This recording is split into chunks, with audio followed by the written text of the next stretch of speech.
সাতপুরুষ পর শিব মন্দিরে পুজো দিলেন তপশিলি জাতি তথা দাস সম্প্রদায়ের মানুষ। হাইকোর্টের নির্দেশে ভাঙল দীর্ঘদিনের রীতি। বৃহস্পতিবার কড়া পুলিশি নিরাপত্তায় পুজো দিলেন তারা। স্বভাবতই সাতপুরুষ পর খুশির হাওয়া নদিয়ার কালীগঞ্জ ব্লকের বৈরামপুর গ্রামের দাস সম্প্রদায়ের মানুষজনদের মধ্যে। উল্লেখ্য, দীর্ঘদিন ধরে এই গ্রামের দাস সম্প্রদায়ের লোকজনেদের ওই মন্দিরে ঢুকতে বাধা দিতেন সেবায়েতরা। পুজো করার অধিকার থেকে দিনের পর দিন বঞ্চিত হয়েছেন তারা, যা নিয়ে মামলা হয়েছিল কলকাতা হাইকোর্টে। দীর্ঘদিনের আইনি লড়াই শেষে আদালতের নির্দেশের পর জেলা পুলিশ ও স্থানীয় পুলিশ ওই গ্রামের দুই পক্ষ অভিযোগকারী ও সেবায়েতদের সঙ্গে আলোচনায় বসেন। ওই আলোচনা সদর্থক হয় বলেও জানা গিয়েছে। তারপরে বৃহস্পতিবার পুলিশের নিরাপত্তায় দাস সম্প্রদায়ের লোকজনেরা পুজো দিতে পারলেন।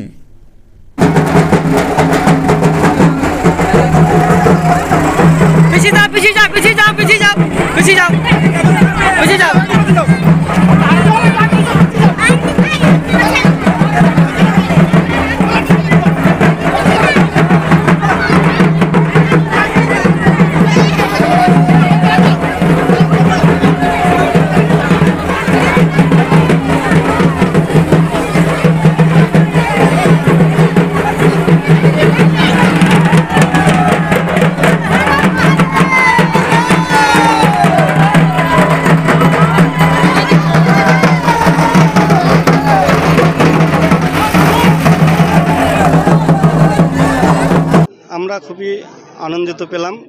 মহামান্য যে হাইকোর্ট আমাদের অর্ডার দিয়েছে, আমাদের কালীগঞ্জ থানার যে এসপি উনি আমাদের খুব সহযোগিতা করেছে। আমরা খুবই গর্বিত, আমরা পুজো মণ্ডপে উঠতে পেরেছি।